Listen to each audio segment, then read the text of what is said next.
Assalamualaikum warahmatullahi wabarakatuh. Puji sinareng syukur kehadirat Gusti Allah Subhanahu wa taala kanggo sagala limpahan rahmat serta hidayahna.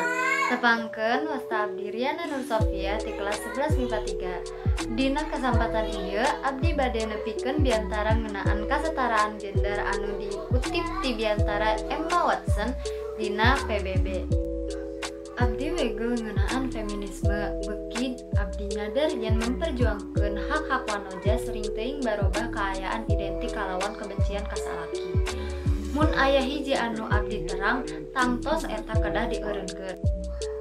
Minangka catatan, feminisme nurutkeun definisi teh kayakinan yen salaki sarta wanoja kedah ngabogaan hak sarta kasempatan anu sami. Ieu teh teori kasetaraan politik, ekonomi, sarta sosial ti kadua gender. Bahwa lalaki atau wanoja kedah rumaos bebas kanggo barobah kaayaan sensitif. Bahwa lalaki atau wanoja kedah rumaos bebas kanggo barobah kaayaan kuat.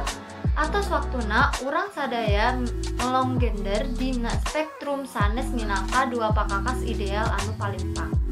Lamun anjeun percanten dina kasataraan, anjeun manawi salah sahiji feminisme anu henteu disangajan anu abdi taroskeun kawitna.